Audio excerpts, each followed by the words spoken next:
নমস্কার।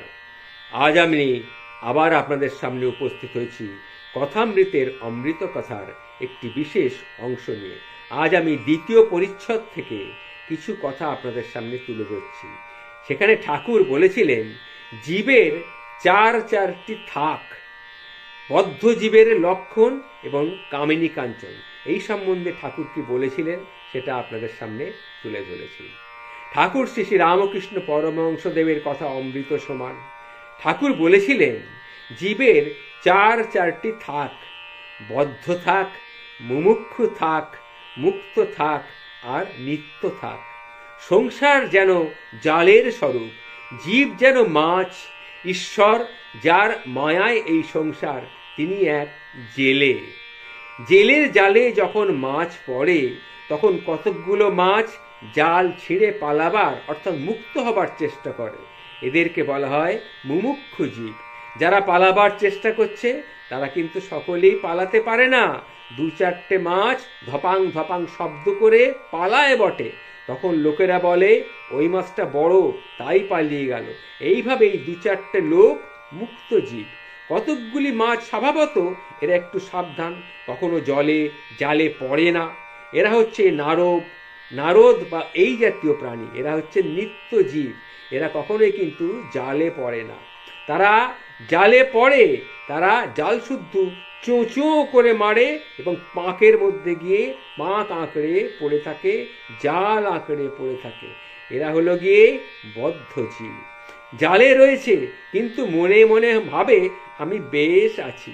এরা হলে বদ্ধ জীব, সংসারে অর্থাৎ কামিনী কাঞ্চনে আসক্ত জীব। আর কলঙ্ক সাগরে এরা মগ্ন হয়ে থাকে, মনে করে এই তো বেশ আছি। যারা মুমুক্ষু বা মুক্ত, সংসার তাদের কাছে পাতকুয়ো বলে বোধ হয় গা, ভালো লাগেনি। তাই কেউ কেউ জ্ঞান লাভের পর, ভগবান লাভের পর শরীর ত্যাগ করে। কিন্তু সেরকম শরীর ত্যাগ করা তো দূরের কথা, সেই ত্যাগ তাদের মধ্যে আসবে তবে তো।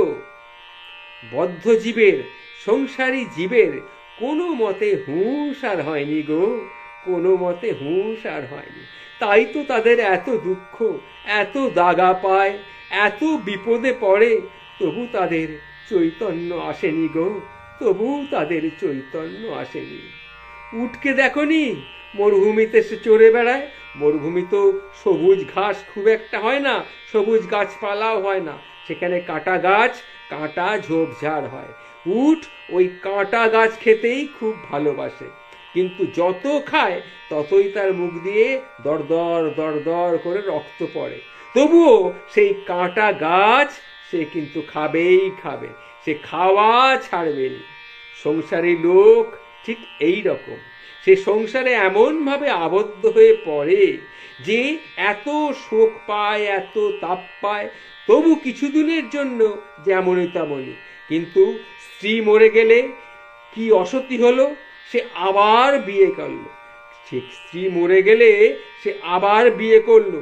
ছেলে গেল, কত শোক পেল, কিন্তু আবার সব ভুলে গেল। সেই ছেলের মা যে শোকে অধীর হয়েছিল, সে আবার কিছুদিন পরে সে আবার চুল বাঁধলো, সে আবার গয়না পরলো। এই রকম লোক মেয়ের বিয়েতে সর্বশান্ত হয়, আবার কিছুদিন পর তাদেরও ছেলে মেয়ে হয়। মামলা মোকদ্দমা করে সর্বশান্ত হয় অনেকে, আবার কিন্তু সেই মোকদ্দমা করে। যা ছেলে হয়েছে সে তাদের খাওয়াতে পারে না, পড়াতে পারে না, ভালো করে ঘরে রাখতে পারে না, কিন্তু তবুও তাদের বছর বছর ঠিক ছেলেপুলে হয় গো, ঠিক ছেলেপুলে হয়। আবার কখনো দেখনি এই সাপের ছুঁচু গেলা দেখেছো? গিলতে পারে না, আবার ওগরাতেও পারে না। বদ্ধ জীব হচ্ছে ঠিক সেই রকম। সংসারে কিছুই সার নাই, আমরার কেবল আঁটি আর চামড়া, তবুও ছাড়তে পারেনি গো, ছাড়তে পারেনি সেই সংসারের দিকে মন। কেশব সেনকে দেখনি? কেশব সেনের এক আত্মীয়, এই বছর 50 বয়স হবে। একদিন দেখি সে আবার তাস খেলছে। কেন ওই সময়টা তুমি একটু ঈশ্বরের নাম করতে পারোনি? না না না না, তার সে সময় হয়নি গো, তার সে সময় হয়নি। তার তাস খেলার সময় হয়েছে, কিন্তু ঈশ্বরের নাম করার তার আর সময় হলনি। বদ্ধজীব হচ্ছে এরা। এই বদ্ধজীবের আরো একটি লক্ষণ আছে গা, তাকে যদি সংসার থেকে সরিয়ে একটা ভালো জায়গায় রাখা যায়, তাহলে সে হেদিয়ে হেদিয়ে মরে যায়। বিষ্ঠার পোকা দেখনি? বিষ্ঠার পোকা, বিষ্ঠা ওই পোকাতে থাক, বিষ্ঠার পোকা ওই বিষ্ঠাতে থাকতেই তার খুব ভালো লাগে, এতেই তার আনন্দ, ওতেই সে কিন্তু সেই বিষ্ঠা খেয়ে খেয়ে বেশ হিষ্ট পুষ্ট হয়। যদি সেই পোকাকে তুমি ভাতের হাঁড়িতে রাখো, তাহলে সেই পোকার কি হবে? সেই পোকা কিন্তু আর বাঁচবেনি, সেই পোকা তাহলে সেখানেই মরে যাবে। এই হচ্ছে মানুষের স্বভাব, এই হচ্ছে বদ্ধ জীব। বুঝলে তো? আমরা সংসারী লোক, আমরা বেশিরভাগই বদ্ধ জীব। তার মধ্যেই এই সব বদ্ধ জীবের মধ্যেও কিছু কিছু মানুষ আছে যারা ঈশ্বরকে মানে, ঈশ্বরের কথা চিন্তা করে, ঈশ্বরের কথা ভাবে। তারা কিন্তু বদ্ধ জীব, কিন্তু আস্তে আস্তে তারা ঈশ্বরের দিকে মনটাকে নিয়ে যাচ্ছে, তারা একটু মুক্ত হবার চেষ্টা করছে। জয় শ্রী রামকৃষ্ণ, জয় শ্রী রামকৃষ্ণ, জয় শ্রী রামকৃষ্ণ। ঠাকুর শ্রী শ্রী রামকৃষ্ণ পরমহংসদেবের কথা অমৃত সমান। আমি বলে ধন্য, আর আপনি শুনে ধন্য। আপনার মস্তকে অবিরাম ধারায় ঝরে পড়ুক ঠাকুরের কৃপা, আমি এই কামনা করি।